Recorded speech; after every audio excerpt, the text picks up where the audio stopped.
Buenas tardes y muchas gracias por asistir a la Iberoamericana en general, con los seminarios, pero también a esta parte que es la parte quizá para algunos menos popular, pero que creemos que es absolutamente necesaria si queremos dar una profundidad y un calado de altura a las artes marciales que practicamos, puesto que son unas artes marciales que sin investigación y sin un trabajo exhaustivo de las fuentes, como por ejemplo, que ha estado hablando hasta hace poco Lorenzo sobre un trabajo en proceso, pues estas artes marciales no serían lo que son y no se podrían convertir en lo que deberían convertirse. Bueno, esta conferencia, una conferencia es una mesa, redonda o estirada, como la queramos ver, en la que diferentes especialistas en diferentes materias pues van a dar su punto de vista, pero no quiero que sea solamente un punto de emisión de esta mesa al público, puesto que no quiero dejar las preguntas al final, sino que durante todo el proceso, en ciertos momentos, va a poder haber una comunicación. Yo voy a moderar, pero entre cuestión y cuestión daré oportunidad para poder hacer una pregunta al respecto del tema que estemos hablando o hacer alguna aportación y dirigir el debate hacia el lugar que os interesa a vosotros personalmente. Bueno, a vosotros y a los componentes de la mesa. Bien, pues la mesa redonda la hemos titulado Fuentes documentales y arqueología experimental en las artes marciales históricas. Bien, tenemos en el extremo derecho para vosotros, izquierdo para mí, a un Puey, Lorenzo Brasti, yo soy Pedro Velasco, Darío Sánchez y Dinis Capilla. Cada uno con una particular visión y una especialidad para que pueda ir aportando. Entonces, yo voy a empezar abriendo boca con una pregunta, en este caso a Dinis Cabreira. Bueno,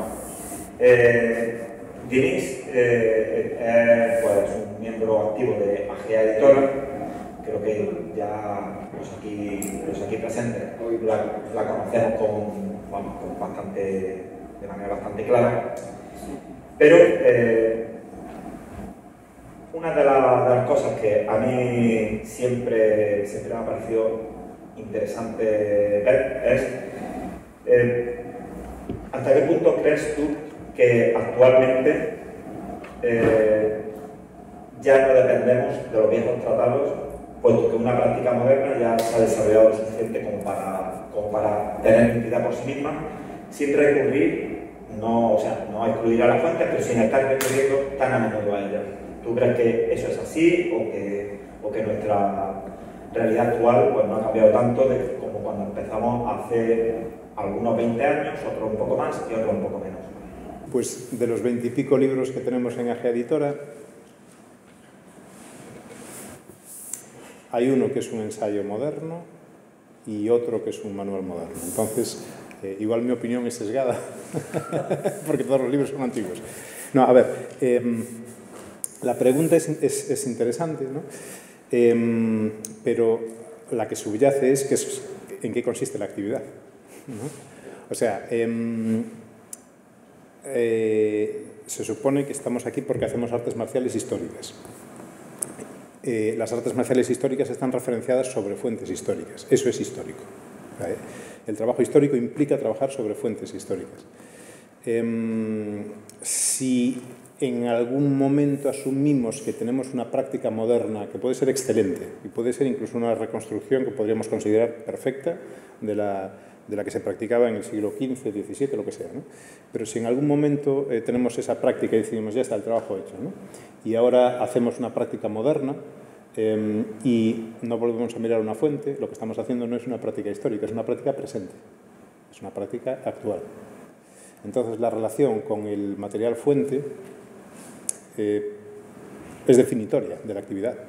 O sea,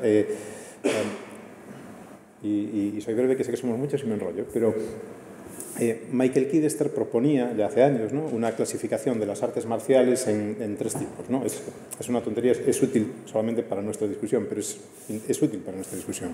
Él hablaba de las artes marciales de tipo 1, de tipo 2 y de tipo 3, ¿no? Y si recuerdo bien, creo que decía que las de tipo 1 son las que tienen una tradición viva. Tú vas a aprender boxeo, shogo do pao o karate, ¿no?, y vas a un maestro que te enseña, punto, ¿no? Y tienes las de tipo 3, que es, pues no sé, combate vikingo, ¿no?, o la lucha gladiatorial romana y cosas así. Hay material arqueológico, ahí sabemos que existieron, están perfectamente documentados que ahí había algo, pero no hay un manual del cómo, ¿no? Y entre medias están las de tipo 2. Las de tipo 2 somos nosotros. Y en principio es lo que hacemos. Cogemos los tratados, los leemos, intentamos interpretarlos, ponerlos en práctica, no funciona nada, vuelves al tratado a ver qué pasó, ¿no? Y luego vuelves a la práctica. Y ese proceso de ida y vuelta es el tipo 2 y eso son las artes marciales históricas europeas. En alguna medida, nosotros estamos transformando artes de tipo 2 en artes de tipo 1. O sea, un arte marcial muerta en un arte marcial viva. Imagino que todos los que damos clases aquí tenemos alumnos y una parte de esos alumnos no les interesa demasiado ponerse a leer tratados, se tragan lo que les decimos, practican el arte marcial que nosotros les enseñamos. Pero yo siempre les insisto en clase que lo que están aprendiendo es el Kunstfechten de Denis Cabrera. El de Lichtenauer está en el texto, o más bien el de Ringe, o Danzig, o el autor del texto concreto, ¿no? Entonces, para mí es fundamental. Si en el momento en el que decidamos que ya somos grandes y nos podemos despegar de la fuente, lo que estamos haciendo es otra cosa, totalmente respetable, pero es otra cosa distinta de artes marciales históricas. Muy bien. ¿Alguien en la mesa tiene algo que aportar? Sí. Esto no sé si funciona, sí. Bueno, como respuesta súper rápida, sin más, bueno, yo creo que las fuentes históricas legitiman lo que hacemos cuando vamos a buscar qué hay que hacer o cuando hacemos algo descubrimos que ellos lo describen de la misma manera. Dicho esto, que es algo súper sencillo, en esencia estoy de acuerdo contigo, aunque haría un matiz aquí, ¿no? Es que nunca se hizo eso. Quiero decir, Lichtenauer probablemente decía que hacía eso, hacía lo que hacía, el alumno de Lichtenauer hacía lo que hacía, y entonces siempre va a ser muy complejo, pero las capas de la cebolla pueden hacer incomprensible lo que hablamos. A priori, estoy completamente de acuerdo con esa definición de 1, 2 y 3, creo que es bastante correcta, pero estamos en pos del redescubrimiento en muchos casos, ¿no? ¿Qué es lo que hacemos? Ahora podríamos decir, no, el aspecto competitivo, pues no tiene mucho sentido seguir los tratados, porque al final lo que rige la competición es los objetivos de la competición, mientras que los tratados, no los tratados sobre competición, sino los tratados de autodefensa, quieren describir otras cosas. En esencia estoy de acuerdo contigo, pero creo que la respuesta más básica sería los tratados legitiman lo que hacemos, ¿no? Las fuentes históricas legitiman lo que hacemos y yo las considero indispensables. Darío, Lorenzo, ¿algo que añadir? De nuevo,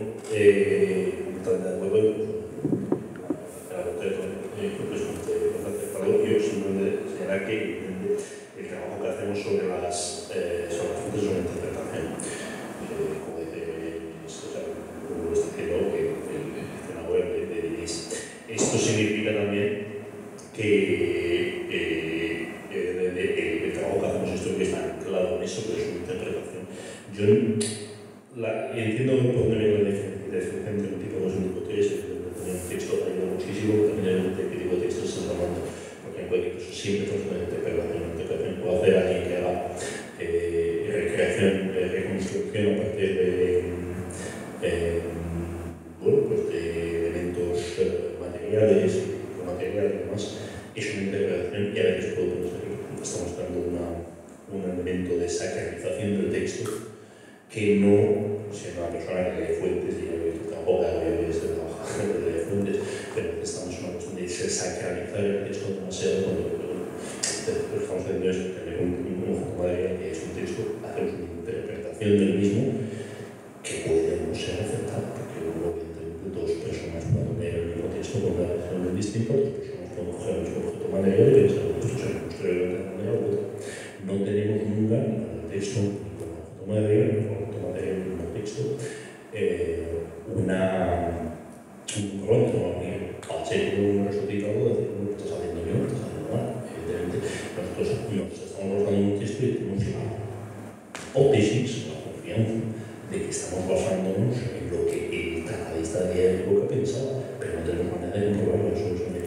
puede ser esta. Sí, yo estoy bastante de acuerdo con lo que estáis comentando respecto a la importancia de las fuentes. Para mí son bastante importantes y sí que creo que es importante lo que comentaba Lorenzo sobre la mitificación de los tratados. En dos sentidos. Uno en que todos tenemos nuestra interpretación, al final cuando los leemos todos vamos a interpretar hasta un cierto punto, pero sí que creo que es importante que seamos capaces de señalar dónde somos conscientes que nos estamos separando del texto y lo hacemos de forma explícita y a sabiendas de que nos estamos separando, bien porque el texto no tiene suficiente información. De los que curramos con tratados medievales nos encontramos todos los días con eso. Los que trabajamos con destreza no tanto, pero hay casos. Pero muchas veces sí que es verdad que no es que el texto tenga que ser sagrado y solo existe lo que está en el texto y lo que está fuera del texto no existe, sino que tenemos lo que está en el texto, hacemos la lectura, lo interpretamos, pero tenemos que ser capaces de decir, mira, yo esto no le encuentro un sentido o no lo tiene porque falta la página, falta tal, o nos está hablando de una acción que no ha descrito y no sabemos qué es esto. Y esta es mi interpretación, esto es lo que yo opino del texto, que no le quita ni le añade validez a la interpretación más allá de ser capaces de identificar en qué momento estamos cogiendo y poniendo nuestra parte no histórica, porque además ninguno vamos a coger una espada afilada y ninguno vamos a coger y vamos a intentar matar a nuestro compañero para ver si la interpretación es verdad. Entonces, bueno, podríamos. La cuestión ahí es, estamos utilizando una pieza externa al tratado, que es válida porque sin ella no podemos seguir interpretando el tratado muchas veces, pero tenemos que ser conscientes de que ahí nos estamos alejando y la forma de atarnos y de no alejarnos demasiado, que yo creo que sí que es importante, porque si desaparecen las fuentes de nuestra práctica, totalmente de acuerdo con Denise, estamos haciendo otra cosa, completamente legítima, completamente válida, pero es otra cosa, diferente. Entonces, la forma de atarnos ahí es decir, oye, esto es cosecha propia y es la interpretación con la cual yo le doy lógica y lo hacemos todos. La única diferencia es si tratamos de esconderlo de forma obtusa o no no, bueno, es que hay en un tratado, en una carta que leí... No, mira, esto me lo he sacado yo de la manga para que casen las piezas del puzzle. Tiene coherencia con lo anterior o no, pero, quiero decir, con lo anterior del texto y lo posterior del texto, pero lo intento atar al texto diciendo, esta pieza la podemos cambiar y la podemos recolocar en otro lado, o con otra pieza nueva de alguien que tenga una idea mejor. Que la relectura de fuentes me parece muy importante, en el sentido de sí, yo estoy dando clase de esto, yo me lo he leído, pero el siguiente que venga tiene que releerse las fuentes y comprobar que mi interpretación cuadra o no cuadra, porque si no esto se convierte en una tradición viva de otra cosa muy diferente de la tradición que estamos intentando recuperar. Denise, ¿has pedido palabra? No, solo para tirar piedras contra mi tejado, ¿no? Que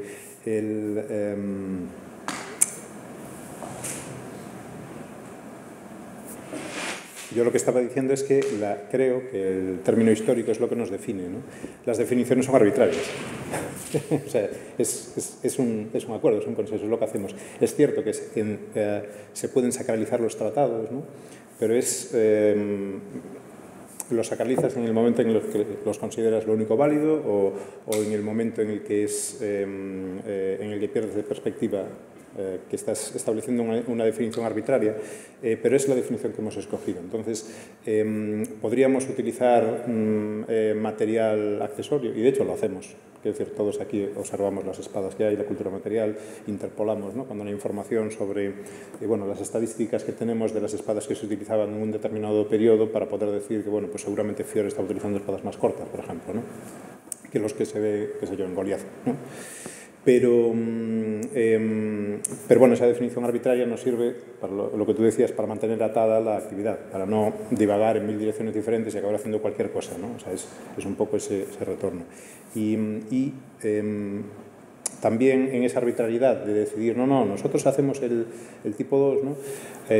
también es bueno relajarla, igual que está bien agarrarse a ella para no desviarse, también es cierto que es importante relajarse y entenderla como lo que es. O sea, ahora aquí en esta mesa estamos gente como súper fan del rollo histórico del tipo 2, pero hay mucha gente que viene a clases de artes marciales y de esgrima, y esa gente es parte de nuestra comunidad y viene a recibir la esgrima que nosotros le enseñamos o que quien sea les enseña, ¿no?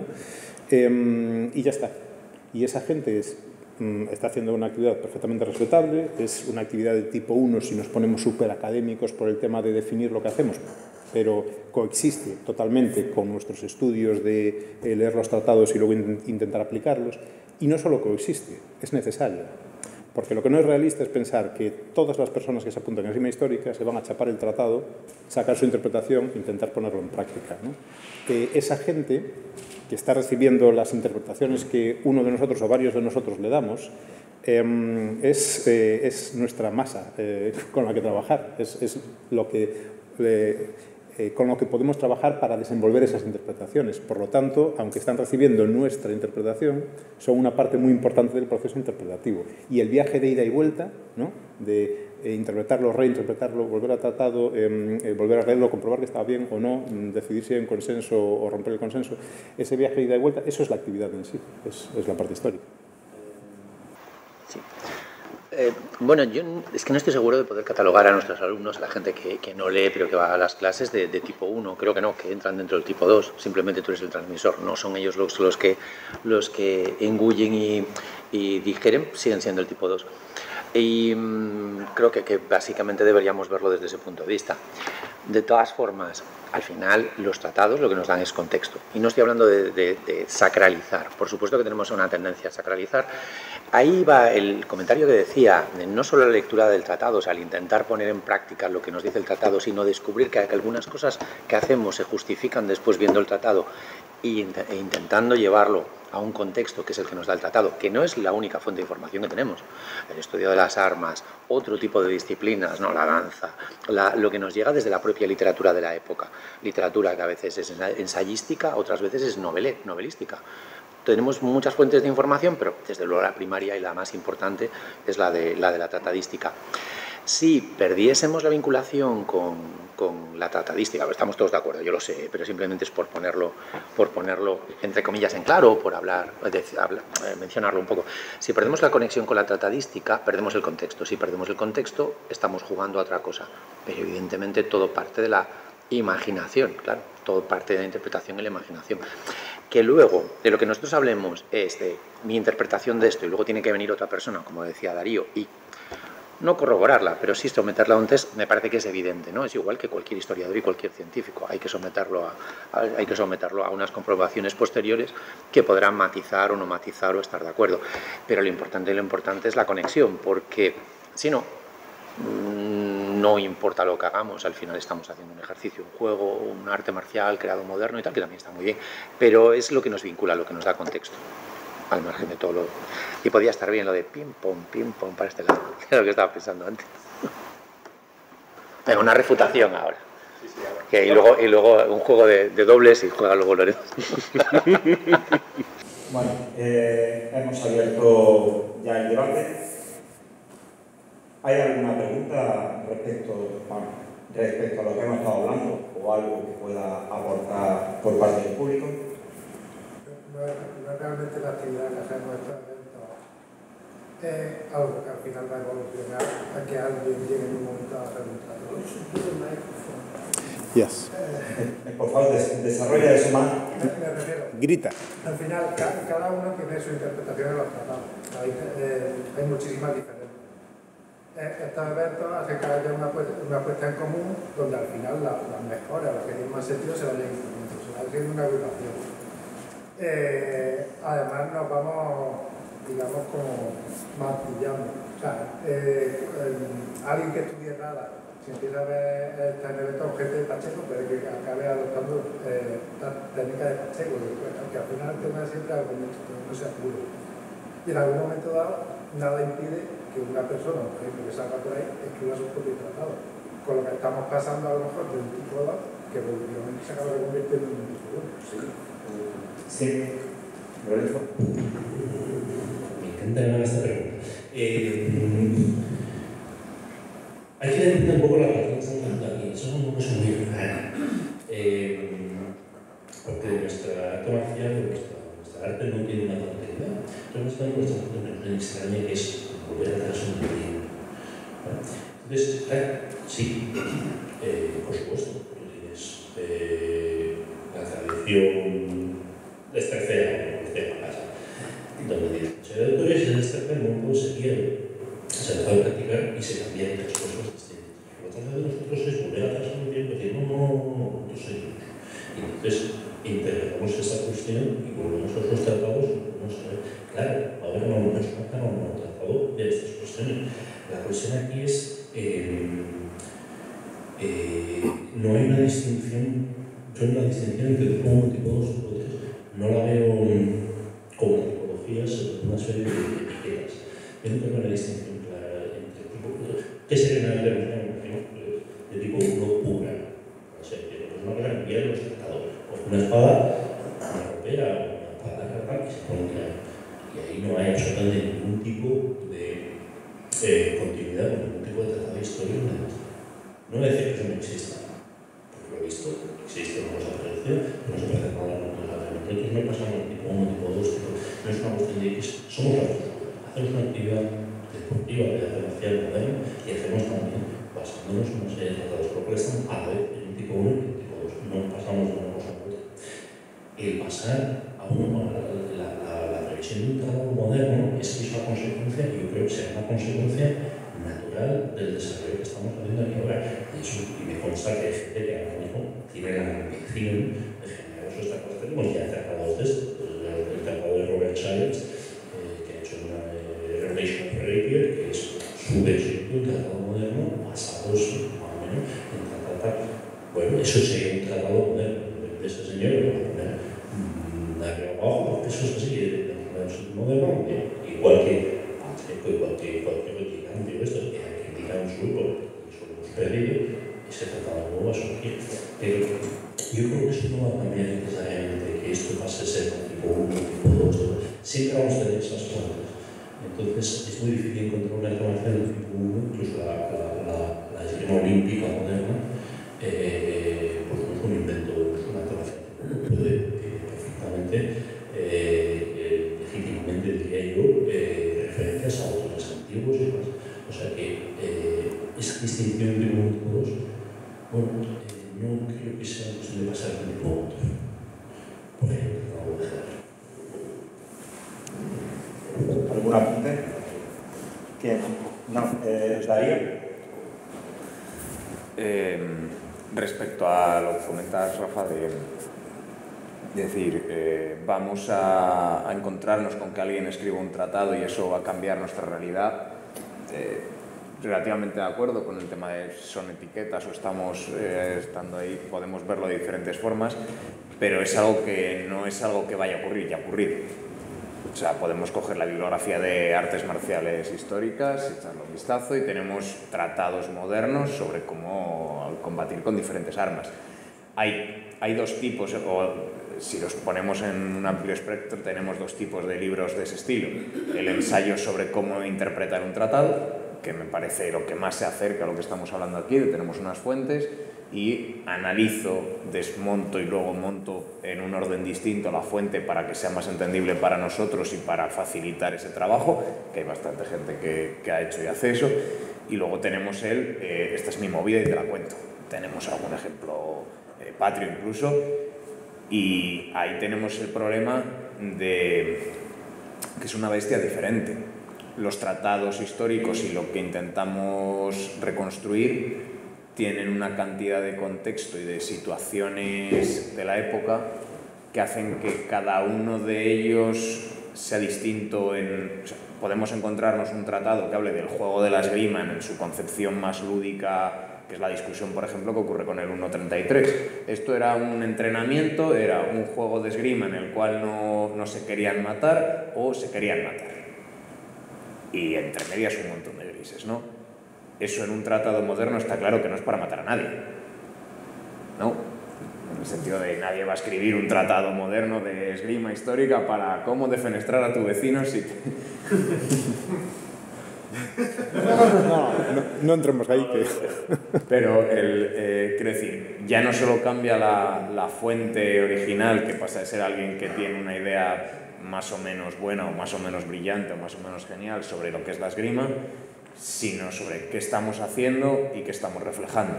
Nuestro contexto, o sea, parte de esto es entender el contexto en el cual se desarrolla la esgrima, que es un acto de violencia, por más lúdico que queramos que sea. No es lo mismo entender la violencia en el siglo XVI-XVII con la destreza que entender la violencia en el siglo XIV en Alemania.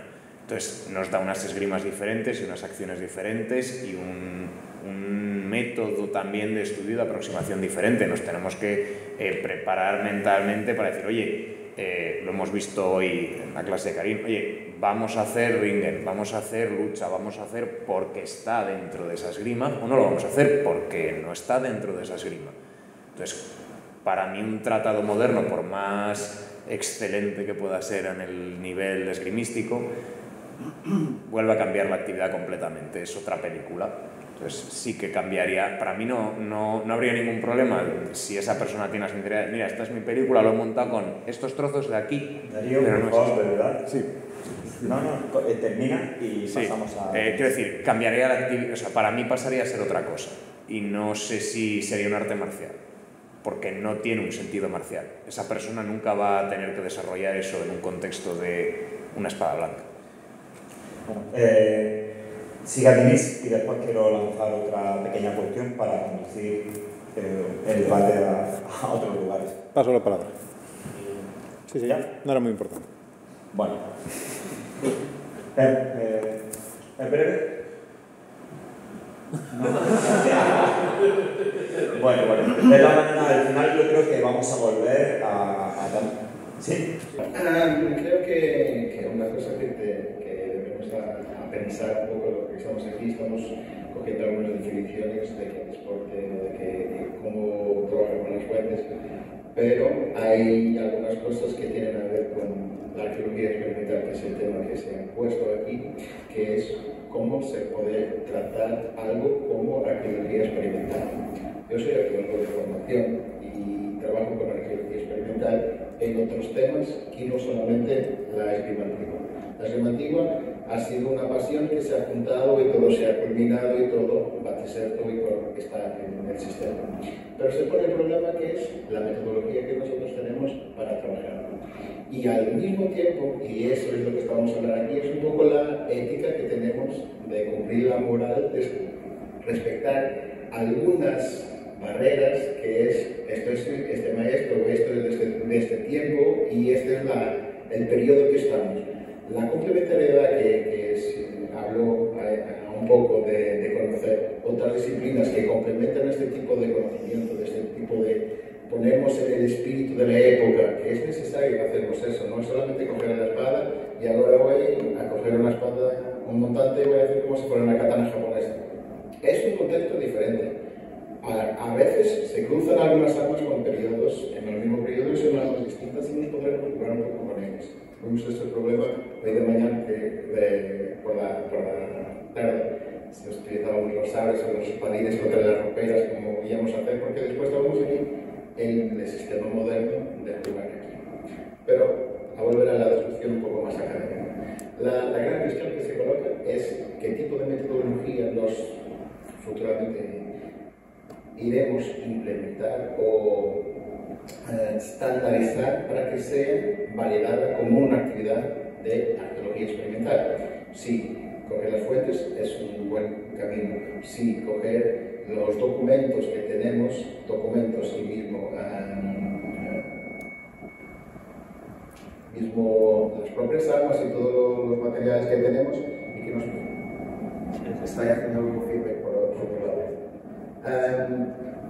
Entonces, todas esas reglas que no tenemos aún escritas están siendo escritas por los que están explorando qué es esto, escriben los primeros libros, los que están desbravando la información, porque los más ancianos se acuerdan que teníamos algunos locos que buscaban en la biblioteca, que iban hablando en chats de internet por BBS o por KBS, pero eran forums y hemos encontrado algo, tienes las copias, pásanos a mí, vamos, ¿qué entiendes de eso? Y a ti te gusta este, a mí no me gusta esto es para qué. Y ahora la wiki que tenemos y ayuda bastante en eso para que llegue. Y por eso la cuestión que se estaba colocando en los alumnos, este tema ya habíamos hablado en otro encuentro anterior, es que los nuevos alumnos ya no sienten esa necesidad que buscar las fuentes porque saben dónde están las fuentes, porque buscan a los maestros, con los profesores, que ya dicen dónde están. Entonces, si hay unos que les van a buscar, a otros que no van a estar tan. Bien, Ricardo, has abierto un tema bastante interesante. Vamos, dentro de lo que has comentado, hay una parte importante de arqueología experimental y cultura material. Donde empieza una, acaba la otra y qué sinergias hay entre las mismas, porque en muchos casos también pasa con el propio libro, está el texto, pero luego está el contexto. Ya se ha estado hablando de artes marciales tipo 1, tipo 2, tipo 3, que los fines han cambiado. Evidentemente una esgrima en el siglo XXI no pretende ser, aunque utilice la misma fuente, aunque pretenda emular las mismas técnicas, el propósito es diferente, por lo tanto, más que reconstruyendo, estamos reinventando, afortunadamente. Pero luego también hay otras reflexiones, aparte de lo que es el propio material escrito, están las herramientas de práctica. La parte más importante quizás puede ser la espada, pero no es la única. Yo soy un fanático del calzado también. O sea, el calzado histórico, si yo no conozco cómo funcionaba un calzado histórico, quizás hay una serie de acciones modernas que no podríamos llegar a comprender, o sea, no se podrían dar. Estos fondos, estas grandes aperturas que se dan en la esgrima histórica moderna, no se pueden dar con un calzado fuera de cuero. Entonces, ahí yo creo que entra en un montón de pequeños factores la arqueología experimental. Ahora quería trasladar a Tom, ¿no? Sí, no, una pregunta, quédate aquí, no te trasladaré. No, pues, Tom, tú has tenido, supongo que de toda la gente que está aquí en la mesa, eres un hombre que ha viajado y que has tenido acceso a bastantes espadas originales. Una de las cosas que hemos hablado hoy en la comida y en multitud de ocasiones es hasta qué punto, por cuestión de funcionalidad, las herramientas modernas, y no estoy hablando de espadas, herramientas, no, porque tenemos que ver que no son espadas de verdad, son herramientas, igual que históricamente había herramientas, ahora hay otras.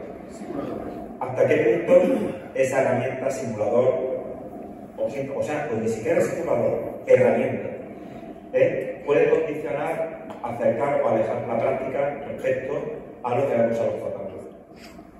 Es que las espadas también son herramientas, las originales. Ergo, no tengo tan claro que las espadas que nosotros utilicemos, evidentemente depende del armero, depende de un montón de factores, pero en realidad las espadas que nosotros utilizamos están construidas y simulan bien las espadas anteriores. La idea sería, por ejemplo, cómo eran las espadas de práctica entonces, porque esos sí eran simuladores. Quiero decir, siempre se ha entrenado con madera. Luego ya no solo eso, no nos quedan apenas herramientas de entrenamiento o de competición deportiva. Quiero decir, las FEDER que nos quedan son poquísimas. Hay algunas, pues eso, lo que hablábamos. Slowly or you are understanding well, good enough?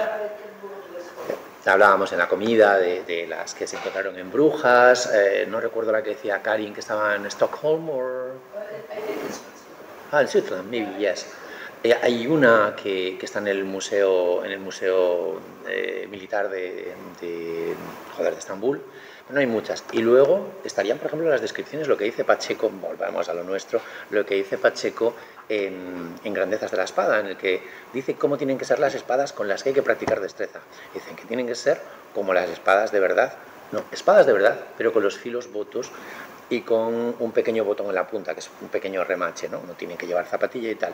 Ergo, ¿cómo eran las de práctica? No eran como las espadas reales. Es decir, nuestras espadas que utilizamos ahora, en función de que el armero sea mejor o peor, intentan reproducir las espadas de verdad de la época, pero probablemente las espadas en la época básicamente eran piezas baratas de producir que no tenían unos filos creados ni nada, no eran... Perdón, aunque estoy moderando, pero en este punto te voy a responder. Evidentemente hay una serie de herramientas que sí están muy cercanas a la realidad y utilidad histórica, pero evidentemente también hay otra línea de espadas. No vamos a entrar en el tema deportivo, sino que hay cosas con forma de espada, son herramientas con forma de espada, a las cuales le estamos pidiendo unas características diferentes y después queremos justificar con unos resultados. Yo hablaba de un mínimo de calidad. Luego ya se pero es una realidad que también nos vemos que hasta qué punto ese tipo de construcción de armas condiciona las interpretaciones de los libros. Perfecto, y me parece bastante consecuente. Estando en muchos museos, ¿no? Y a veces teniendo la suerte de poder coger espadas y tal. Claro, ¿cómo eran las espadas? Había de todo tipo, a todos los niveles, es tan grande. Otra cosa es que podamos observar, creo yo, una tendencia en determinadas épocas con determinado tipo de armas, en determinados espacios y demás, que podamos observar que hay una cierta tendencia. Pues tú ves que van hacia el aligeramiento en un contexto civil o que van... Eso sí lo podemos observar, pero luego la cantidad de herramientas es muy grande, ¿no? Con muchas características morfológicas y mecánicas muy diversas. Entonces, por supuesto que las espadas que nosotros tenemos, que tenemos actualmente, tienen una serie de carencias, porque claro, no se puede trabajar de la misma forma que en la época. También había objetos horribles. En el museo de Gotti, de Roberto Gotti, hay un par de espadas medievales, una que dices, pero esto es una... No todo eran herramientas maravillosas, pero yo creo que estamos relativamente cerca, creo que nos permiten acercarnos bastante. Hablo de las herramientas de las espadas de una calidad media, ya no me voy a una calidad buena, creo que se acerca, no veo que nos lleve a unas grandes incorrecciones. Bien, ¿algo que aportar? ¿Vinís? Ya sabía yo.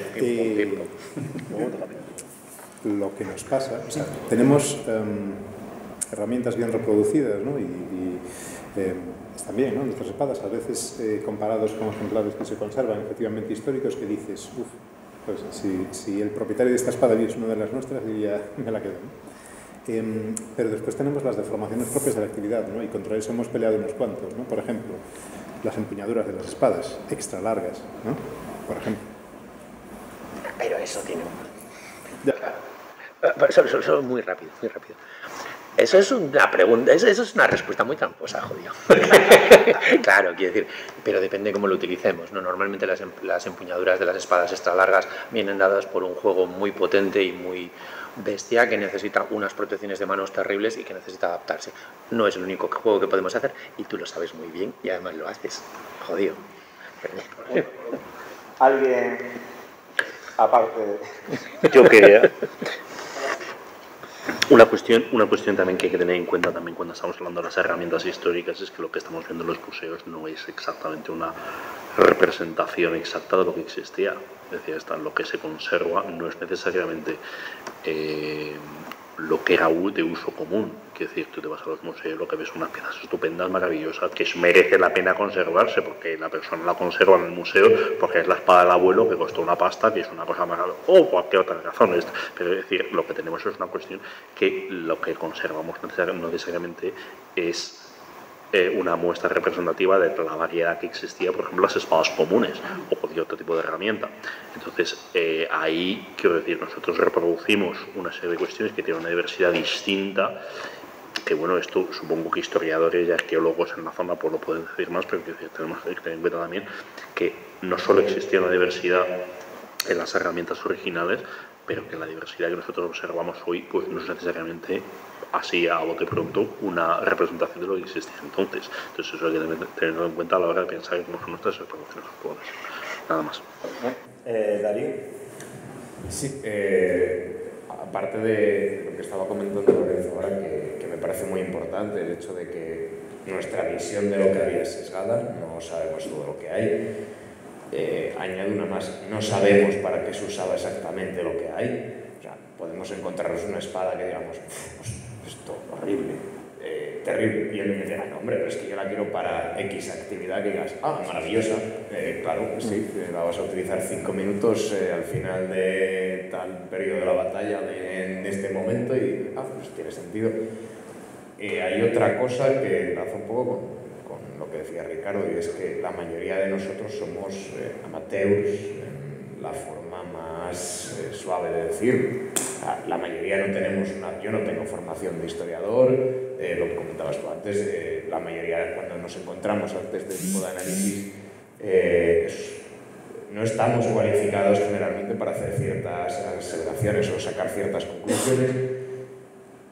Podemos aportar, porque podemos aportar cosas desde nuestras diferentes perspectivas, pero en muchas ocasiones tenemos que tener cuidado porque también tomamos datos o tomamos referencias o los leemos sin el trasfondo académico que quien ha escrito esa descripción, quien ha escrito esos datos o ha tomado esas notas, presume que tiene alguien que va a acceder a ello, y podemos meter la pata bastante, aunque también podemos aportar a qué consideramos, y ahí entra la parte de la experimentación que hacemos nosotros. Si la hacemos de forma sincera y de una forma ética, sí podemos aportar el decir, oye, de las espadas me interesa la longitud y el peso, pero oye, mídeme el punto de equilibrio, mídeme la longitud de la empuñadura, mídeme también esto, porque a la hora de utilizarlas, somos quienes las estamos utilizando, son los datos interesantes para saber más sobre cómo se utilizaban. La tipología de Oxford es la leche, pero nos dice poco sobre cómo emplearíamos esa espada. O sea, nos da pistas, porque ya hay cosas que sí, pero en otras no nos aporta mucho, y hay gente que sí que lo está haciendo ahora, es decir, oye, además de esto, hay otros datos interesantes que podemos medir de forma fiable, y ahí entra también la parte de, y así vamos a medir los datos, por favor, vamos a hacerlo de forma fiable y moderna y no replicando cosas del pasado que ahora nos aportan lo mismo que los que ya se han pedido. Tom, si es rapidísimo, Sí. puedes responder porque Sí, después sí. va Sí, Ricardo sí, y sí, luego sí. Cali, y veo que Sí. después va a pasar. Bueno, solo un par de cosas. La primera es que el hecho de que lo que nos encontramos en museos, que es lo que se conserva y demás, bueno, nos falta mucho material que no tenemos, pero bueno, eso no quita que lo que nos encontramos en museos también es válido. Esa es una parte. La segunda, cuando, en este caso, Darío, cuando dices que pues probablemente somos los que de momento estamos un poco a la cabeza, porque nosotros somos muchos, no es solo nosotros y no solo, hay mucha gente y cada vez estamos expandiendo más las vías de investigación, ¿no? Y es muy muy importante lo que acabas de decir, por supuesto, quiero decir, cómo tenemos que estudiar el objeto. Lo que nos falta es metodología, porque no somos profesionales, pero probablemente somos los que más sabemos de esto, porque normalmente no hay nadie que lo haya estudiado. Bueno, si hablamos de Oakeshott, hablamos de Norman, bueno, Norman solo estudia empuñadura, no estudia más cosas. De momento somos la punta de lanza. Lo interesante es que siendo esa punta de lanza no especializada en el uso y demás, es tener una mentalidad científica y aplicar lo que podemos y digamos que intentar conseguir el concurso de verdaderos especialistas dentro de la metodología, porque ya lo que es el uso de la espada somos nosotros los que lo llevamos a cabo. Pues pido intervención con brevedad. Vamos con Ricardo, por favor. Estoy tirando algunas notas muy cortas y voy a intentar ser más sintético posible. A lo que hablamos sobre los originales que están en los museos, hay algunas cuestiones que tenemos que tener en cuenta. Sí, las personas conocen lo que están de visita a los museos. Los museos tienen casi 5 o 6 veces más en las reservas que no están disponibles para la gente que mira una espada bonita y de exhibición. ¿Okay? Las que están en exhibición son las que están mejor conservadas o que tienen una historia que sea más bonita para contar a la gente. Pero para los historiadores y arqueólogos, lo que está detrás es el suco que a nosotros nos gusta más. Entonces ahí sí hay mucha cosa que ver y sí tenemos mucha cosa que se puede mirar, trabajar y tal. Ya teniendo la suerte de trabajar con algunos. En la cuestión de las armas que tenemos, los simuladores modernos metálicos, vamos a tener un término para eso, hay la cuestión de la metodología que se utiliza, que se emplea. Hoy en día las técnicas que se utilizan sobre los originales, digamos por ejemplo que hay piezas que no son uniformes la constitución del metal. La intención de tener lo mejor posible, hay sitios mejores que otros y como todo cualquier tecnología no industrial, naturalmente hay muchas diferencias. Hoy, por ejemplo, una diferencia enorme es que las armas, principalmente, que para quien las hace con un poco deportivo, quiere que rozan la punta, que la punta sea blanda para eso. Eso hay puntos de flexibilidad, de vibración que son distintos, ¿okay? Por tanto, tenemos que tener eso en cuenta. No es malo que nosotros utilicemos eso, pero que tenemos conciencia que eso existe. Y la cuestión de arqueología experimental que pone con eso es que sí, la metodología, mismo en el tema de arqueología experimental como método dentro de la arqueología, aún es discutible. Yo soy uno de los defensores que trabajo en ese tema con otras cosas, cerámicas, ropas, textiles, y es complicadísimo porque es una caja de Pandora si quieres complicar. Hay siempre que tener un compromiso de lo que nosotros queremos, de la información que vamos a buscar y de aquello que conseguimos coger. Entonces, es muy complicado tener una metodología, pero sí, hay compañeros, vamos a hablar de aquí que somos los puntos de danza, pero hay otros compañeros que están haciendo eso. Yo conozco a algunos en Dinamarca y en Finlandia que están trabajando con escultores vikingos, que están haciendo reconstrucciones, que nos da otros problemas aún, que es, tenemos los testes destructivos finales de poder utilizarlas a toda fuerza para enseñar. No es nada como las bombas americanas de forjada en fuego, que vamos a hacer un cuchillo y romper cemento. No, eso no es la cosa. Pero de una forma más científica intentemos poner eso. Solo poner aquí algunos puntitos porque... Bueno, este tema yo creo que da para otra mesa redonda o para varias conferencias. Bien, Karen, please.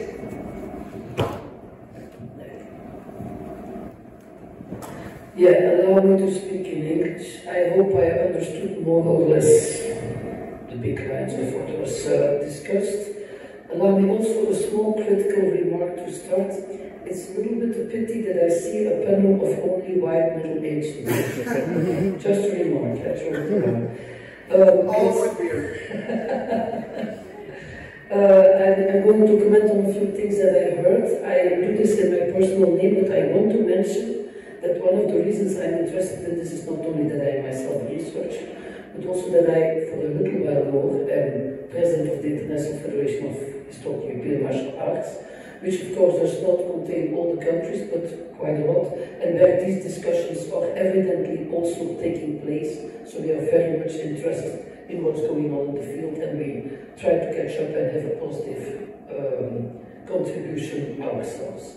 In that context, I want to mention that in 2022 we had this conference about multiculturalism and multilingualism in the sources and in the practices of what we now call HIMA in the Museum of Gotti in Brescia, which was an interesting conference, and there will be a volume of Acta Dolatorum, which will be issuing soon, and hopefully also there some contributions that could inform this fruitful discussion.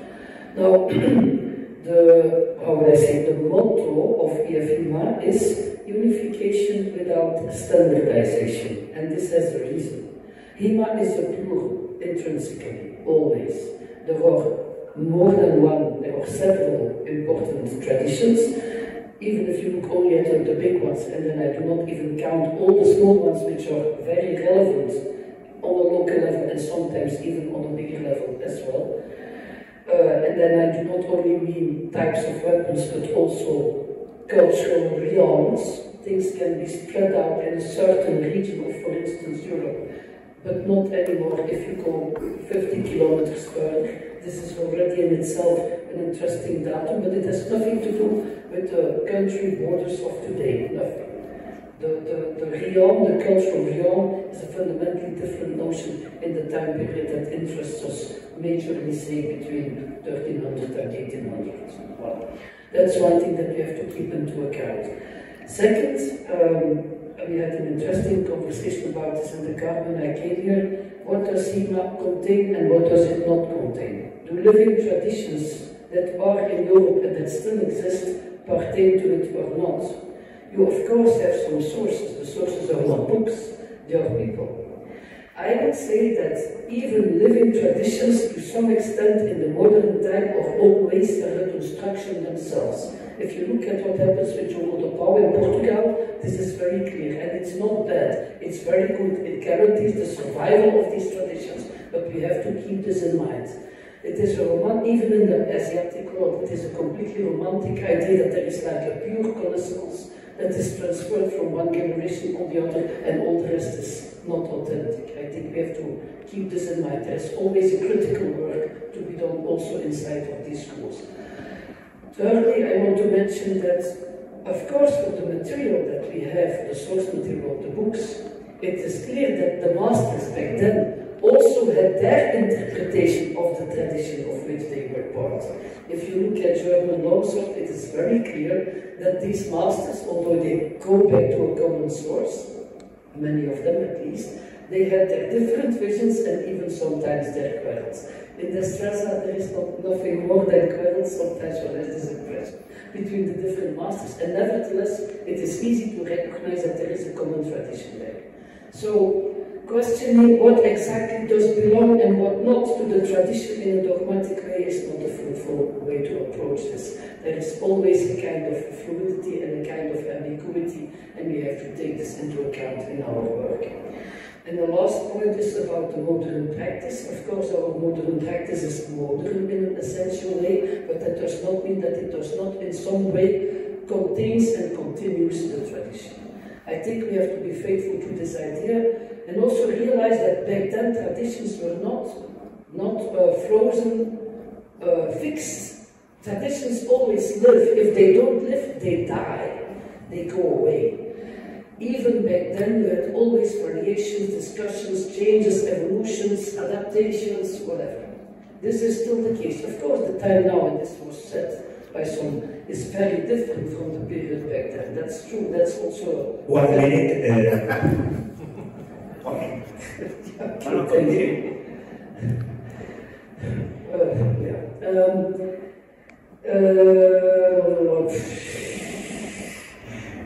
What was I saying? Yeah, so it is understandable that today the practice is not exactly the same and cannot be the same. This is not the same as saying that it's purely a modern thing. I mean, even the modern versions of the Asiatic martial arts and traditions are adaptations in the 19th century of what they were doing before. We have to keep this in mind. Okay, I will keep it there. Yeah, and even only for this, even includes in the Jogo do Pau. Even in the Jogo do Pau, Nuno Russo is changing with modern conceptions. Some parts, I said Nuno Russo because I was with him, but he's changing, using modern conception who continues with the traditional Jogo do Pau. So it's a living tradition, of course. An evolución. Rafael. Vale, yo soy un poco pero una cosa que es muy importante pensar no es la característica histórica de lo que hacemos. Pensamos en el mundo del suelo. Entonces, una evidencia que tenemos de la distribución y variedad de espadas es de que, por ejemplo, al comienzo de la guerra de 100 años, una espada solo va a costar algo como un año de lo pago de un japonés. Y al final de la guerra de 100 años costaba algo como un mes. ¿Por qué? No hubo una gran expansión de la capacidad productiva de espadas, aunque tuve alguna, pero lo que tuve fue un acúmulo de espadas disponibles en el mercado, porque las personas morían, las espadas no. Las espadas se mantenían y se vendían. Entonces tú tienes una expansión de cuántas espadas están disponibles para comprar, que se bajan los precios por una cuestión de ¿Y cuánta gente para usarlas? Porque al final no se producen tantas personas así, no tan rápido. Bien, ¿y qué son estas? Espadas existen como objetos dentro de 3 características: tecnología, contexto y necesidad. No creo que sea una cosa muy positiva. Nosotros somos muy conservadores en las características de las espadas que usamos. Las características, digamos, estéticas o las características de lo que comprendemos como espada, de dimensiones muy abundantes y cosas así, pero sí las características mecánicas y físicas de la espada. Porque si cambia la tecnología, que se ha cambiado en 500 años creo, una espada que tenía una cierta dinámica en 1500 y 1600 puede ser hecha hoy con la misma dinámica y las mismas propiedades con menos peso, con más flexibilidad, porque las dimensiones y distribución de fuerza que se puede hacer con ese objeto, con las características de metal actual, se puede reproducir. Entonces, las herramientas van a cambiar, tienen que cambiar, pero si es posible mantener las características de los herramientas, ¿qué vamos a hacer? Solo una cosa con respecto a esto, que también es algo que mencionaste antes, pero es que la variedad de herramientas que encontramos históricamente es enorme. Quiero decir, porque cuando habéis hablado de esto, estáis hablando como si hubiera una uniformidad dentro de un periodo común, pero no es verdad. Entonces nos podemos encontrar con muchísimas cosas. De hecho, una de las cosas que siempre se mencionan, las espadas roperas eran recias para poder penetrar, y no es verdad. Hay algunas que sí y otras que no. Encontramos hojas largas, flexibles. Sí, pero quiero decir que la variabilidad es tal que, aunque creo que de lo que estamos hablando todos y creo que estamos de acuerdo, hay una tendencia general hacia unas características mecánicas, pero entonces no estamos la reproducción moderna, siempre y cuando tenga unos mínimos de calidad, no está tan alejada, no nos empuja a trabajar de una forma. Si nos vamos al aspecto competitivo, entonces sí, pero no estamos hablando del aspecto competitivo. El aspecto competitivo no necesita, y además debería, decir que no a los tratados históricos, porque el contexto es completamente distinto, lo lógico, y eso es lo que ha pasado con la esgrima deportiva, que es una esgrima, la esgrima olímpica moderna, perdón por esta diatriba, pero es una esgrima que viene de la esgrima del duelo del siglo XIX, de principios del XX, pero que, como se convierte en un juego de tocar, se aparta y dejamos la tratadística del XIX, e incluso del XIX más bien, sobre el duelo, y creamos tratados nuevos, tratados manuales de esgrima, entrenamientos modernos para los nuevos propósitos. Si nos vamos a una esgrima histórico-deportiva moderna, ¿qué tiene que decirnos Lichtenauer, qué tiene que decirnos Fiore, qué tiene que decirnos Pacheco? Lo único que nos interesa son los objetivos del juego, y por tanto deberíamos crear nueva tratadística. Pero creo que de lo que estamos hablando es de la parte que intenta entender el pasado, y por eso hablamos de que nos da contexto. La herramienta es importante, pues nos encontramos con unas herramientas muy variables. Y ya me callo, perdón. No, bien. ¿Alguien ha pedido la palabra en el público? Bueno, pues Lorenzo quería responder a... It was on the context of Karen, so I will use English. I agree with basically. I think you have very, very valid points, especially in the context of half of it started, but I got the general essence. And on the context also of the new treatises, I think there is this again, the fetishization of the periodic history.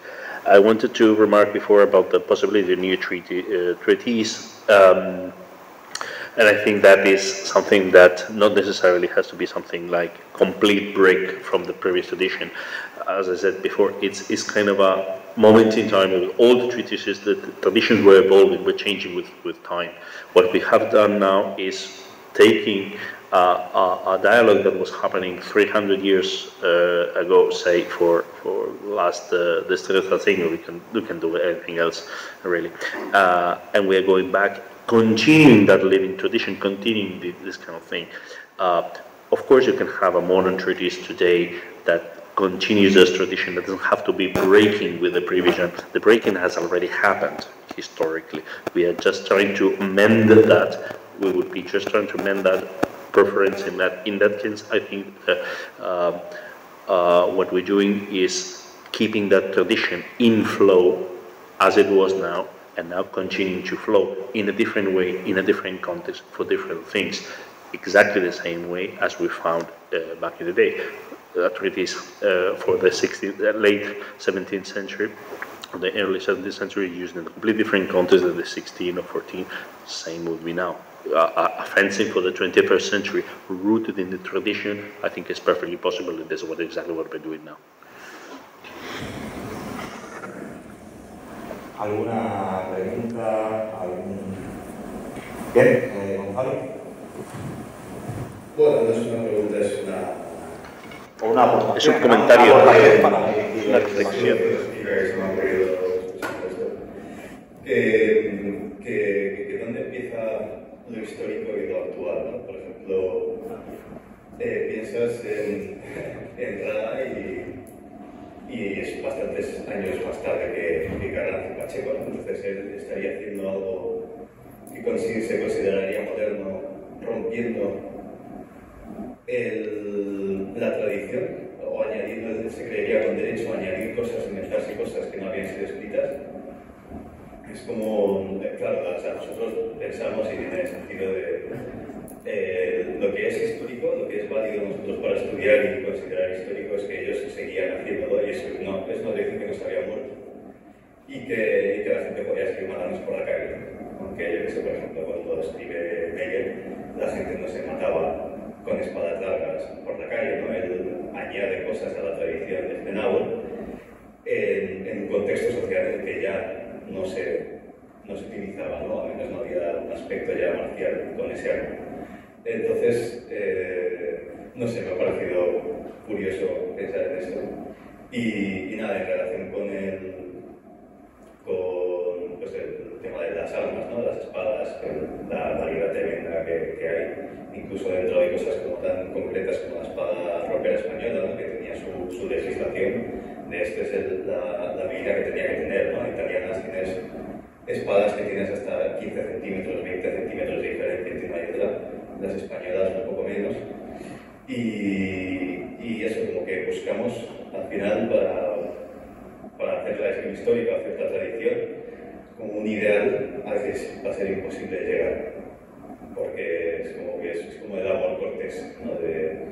Yo amo a mi señora, pero jamás va a ocurrir, jamás voy a llegar a tenerla, pero yo me regocijo pensando en lo mucho que la amo y lo mucho que hago por ella y ella nunca va a estar conmigo, ¿no? Y yo creo que es algo que también pasaba en su día, que no, como habéis dicho un poco todos, ¿no? Toda la espada era de eso, no había un prototipo perfecto de esta es la espada ropera de la época de Brasil, esta es la espada larga perfecta que usaría Adenauer. No sé cómo bien, igual ni siquiera eso, los autores coinciden entre ellos mismos en la misma época, ¿no? Citando, como decían, al mismo Adenauer, sus discípulos más cercanos ni siquiera coinciden en todo, ¿no? Pero bueno, ya para terminar este rollo, que eso, que lo que hace un poco lo que es esgrima histórica es intentar llegar a ese ideal al que nunca se va a llegar, sabiendo que nunca se va a llegar, ser honestos con eso y no despegarse de esas fuentes que nunca van a llegar a darnos la información que estamos deseando, porque siempre van a faltar cosas.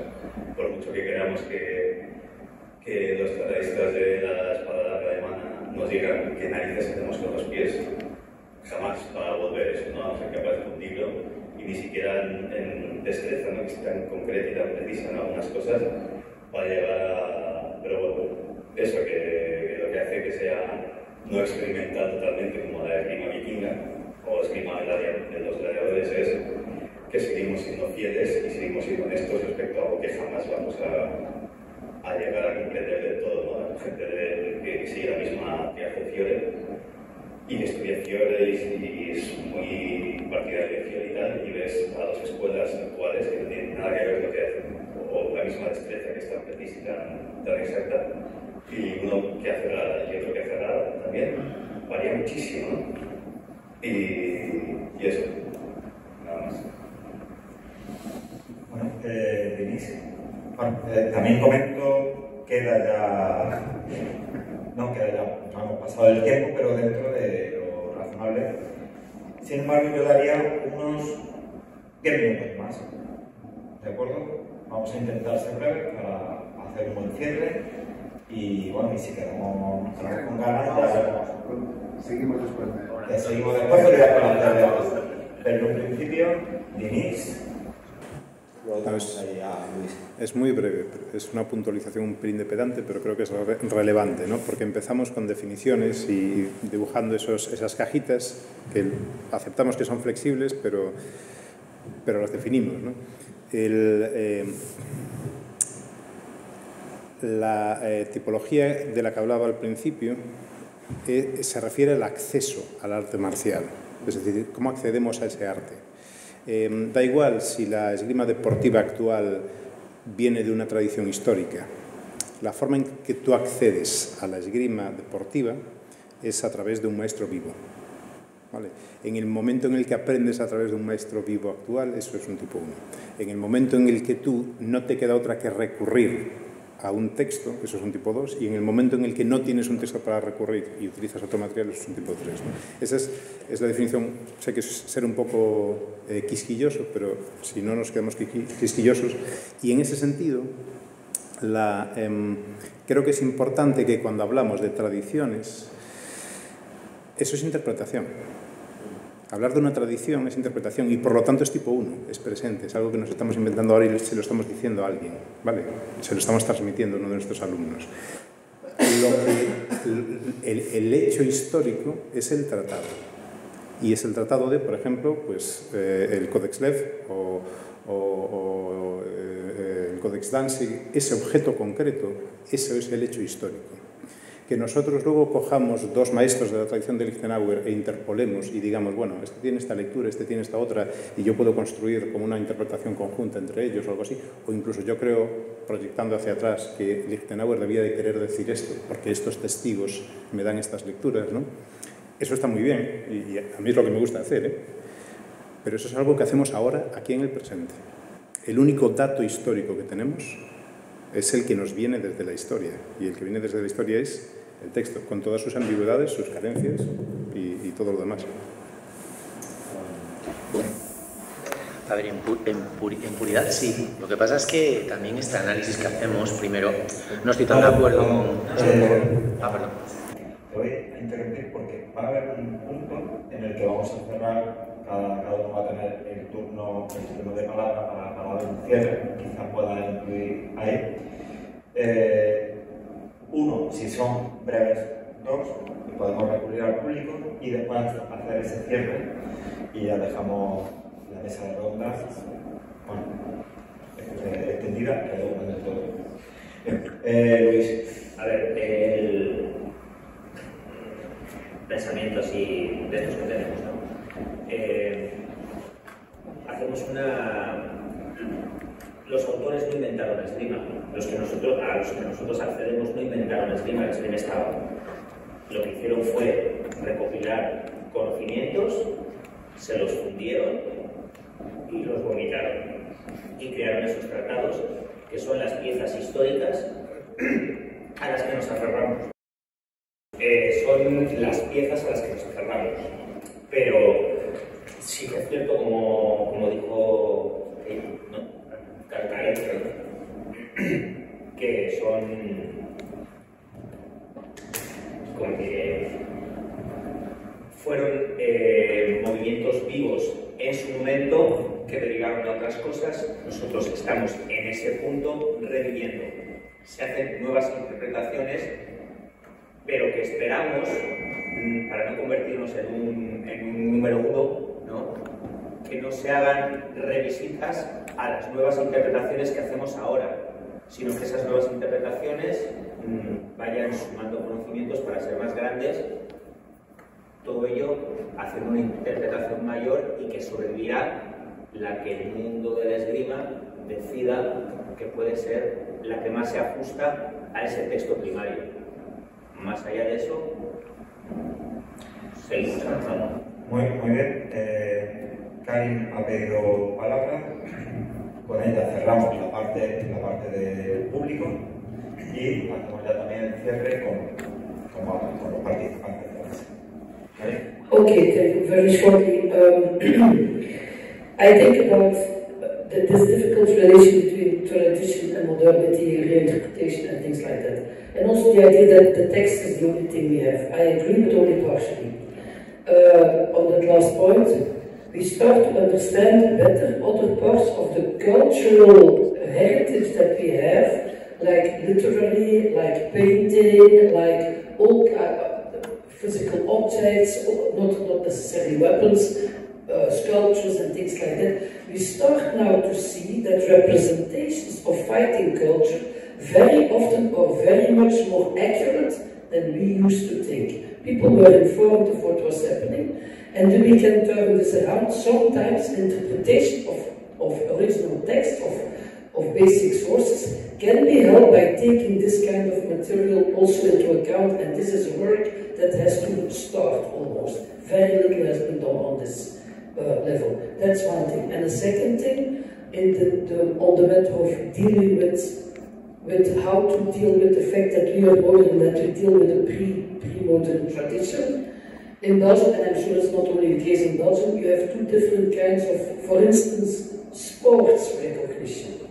If you have a shooting club, a modern shooting club, it's just a modern sporting organization. But you still have guilds where old rifles are used, like in the 17th century, and these exist uninterruptedly, by the way, and they are recognized as sport, but through first a cultural recognition, so that they have a tailored recognition as a competitive structure as well. It's like an old house. If you want to keep the house of the 16th century and you have to make it apply to modern security rules of the fire department or something like that, you have to break it down. So exceptions are made for this. So within modernity, spaces are created because we find this for some reason important, that these things can survive and even flourish. And I think we have to think along these lines for HEMA in the future as well. We have to go to cultural recognition, for instance, on the level of UNESCO, and then apply for specific competitive and sportive recognitions adapted to our practice, not forcing us into the 19th, 20th century sports competition model. That's what I want to say. Tom, para cerrar tu... Ya me he olvidado. No. Solo un par de cosas. Hay que decirlo, por un lado tenemos que entender que los tratados, lo más importante es, los tratados es la parte, digamos, de la dosis de información más importante que tenemos, pero no la única, tenemos que ver muchas más fuentes, por supuesto que sí. Segundo, cuanto más moderno es el tratado, bueno, los tratados tienen lagunas muy importantes de información de forma habitual. Cuanto más moderno y más cercano a nuestra mentalidad, la capacidad de expresión, la capacidad de transmitir información es más grande. Por tanto, tenemos algunos tratados más modernos, por supuesto, que nos transmiten de forma muy detallada los movimientos. En el caso de RADA es muy evidente, ¿no? No lo tenemos todo, no tenemos tiempos, o por lo menos no muy bien descritos, pero lo demás lo tenemos. Las escuelas que trabajan, o los grupos que trabajan de una forma seria, yo no veo grandes diferencias cuando hablamos de Fiore, cuando hablamos de RADA y tal. Hay grupos que no, que dicen que lo hacen, pero sabes que se lo pasan un poco por el forro. Y eso es una realidad. No nos vamos a poner ahora aquí con no, todo es súper maravilloso, no sabemos que eso existe. Pero cuando vemos grupos que trabajan con una cierta solvencia, ¿no? Con un trabajo, tú ves que más o menos se parecen. Evidentemente las interpretaciones van a ser así.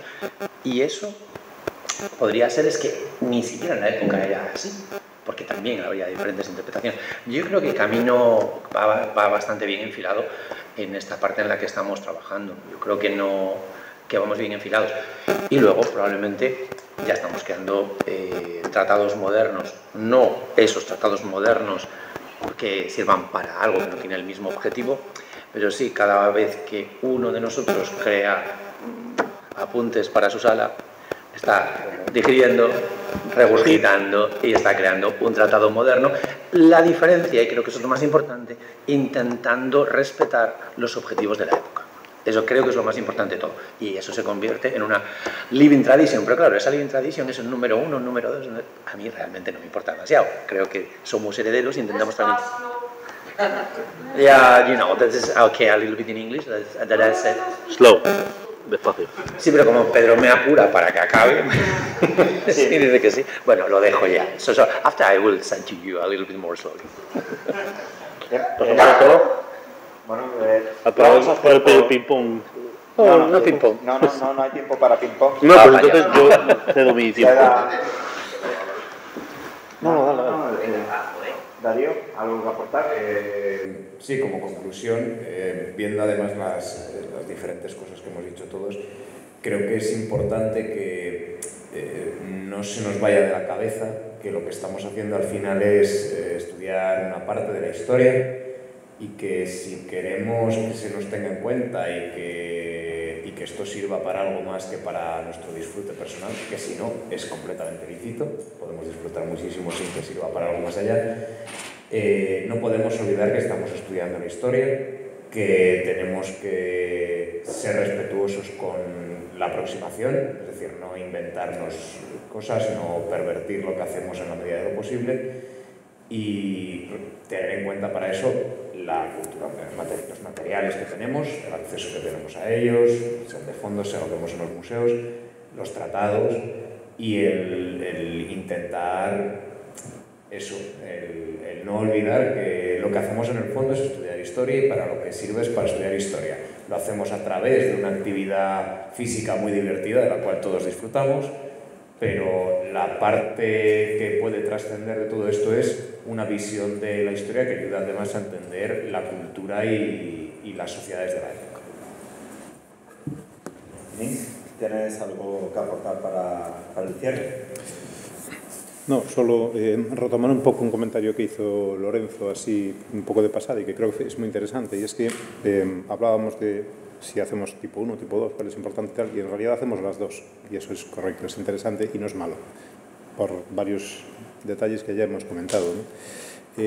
Y también quería comentar algo que ha salido ahora entre el público y que creo que es interesante, y es que no necesariamente tiene que triunfar, o sea, esto no es un espacio competitivo en muchos sentidos, y uno de ellos es que no es competitivo tampoco en las interpretaciones, no tiene por qué haber una interpretación triunfante, o sea, es cierto que vamos depurando nuestra comprensión de lo que quieren decir los textos o lo que creemos que quieren decir los textos, pero va a haber puntos en los que nos vamos a quedar en... Hay que opinar, y eso es hacer historia. El hecho histórico es indiscutible, ¿no? Este tratado es así, punto, ¿no? Pero después, lo que tú leas, eso es otra cuestión, ¿vale? No, yo iba más por el tema de lo que ha comentado Tony, de que dos grupos a cerrada, está muy bien que dos grupos a cerrada, tendrán sus diferencias más mínimas, pero después hay quien dice, y te estoy hablando rara porque lo que ha salido, yo no tengo ni forma idea, pero ¿qué dices tú? Bueno, Cerrada tendrá pues el nombre. A eso es a lo que me refiero. Sí, a eso es a lo que me refería, no hay una... Hay quien quiere hacer interpretaciones y hay quien quiere vestirse con una tradición, aunque solamente de manera cosmética. Por decir, tengo que decir que hago algo, pues hago esto. Bueno, ya sabemos que hay de eso. Ahí, y creo que aparte ha sido transversal a mogollón de las interpretaciones, ¿no? Creo que lo importante en estos casos es la honestidad con lo que se hace, ¿no? Y eso ata, y acabo, y eso ata con el último punto, ¿no? Que no me acuerdo si lo comentaba Lorenzo o Tom, en la hipótesis de tratados modernos, ¿no? Lo importante es definir los objetivos. ¿Qué es lo que pretende? O sea, tú escribes un tratado de cómo utilizar el micrófono, según la tradición de Lichtenauer. Lo importante es definir qué quieres conseguir. ¿Qué pretendes conseguir? Si pretendes recrear lo que entendemos, lo que sabemos, lo que conocemos de un duelo judicial del siglo XV o una esgrima de Fachul del siglo XVI o un duelo callejero tipo godinesco en las calles de Lisboa, ¿no? O sea, si te mantienes dentro de esa honestidad, tu trabajo será todo lo correcto o inexacto, porque también nos podemos equivocar, todo lo correcto e incorrecto que estés haciendo, pero será un trabajo honesto y correcto, ¿no? El problema es lo que estaba diciendo Pedro ahora, ¿no? Cuando suena bien decir que estás haciendo una actividad que en realidad no está siendo consecuente con la información que hay. Es tener una ética. Sí, es... Bueno, pues con esto no vamos a hacer nada. No,